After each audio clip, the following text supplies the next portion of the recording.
This movement is a rear foot elevated iso hold. This will not actually be a movement per se, it's more of a mobilization or a stretch. What I want you to do is we're going to get you into a rear foot position. So it's going to look like a lunge with the back knees resting firmly on the floor. I've got a mat down here to soften that so it's not quite as unpleasant on the kneecap.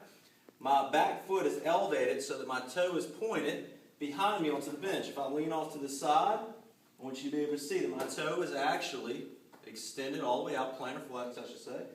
All right, and it's directly behind my butt once I get into position.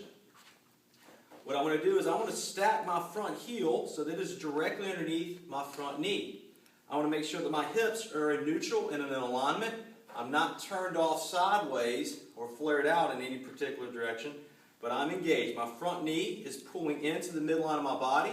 My front toe is pulled off the floor, and I've got weight onto the heel of my front foot. I'm engaging my hamstring underneath, and I'm putting weight in like I'm getting ready to lift off, but I'm not actually going to lift. I just want to squeeze and focus on where I should feel the weight here. It should be on the heel into the outside lateral part of my foot. From that position, I'm also going to squeeze the glute on the trail leg, all right, to lift the chest somewhat and extend the stretch through the hip flexor of my back leg.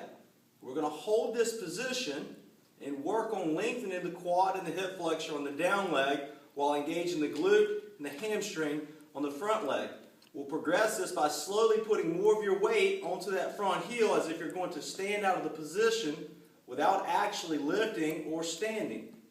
Your chest should stay tall. If you want to add and build tension, you can simply do a movement like lifting our arms to increase the stretch through the hip flexor.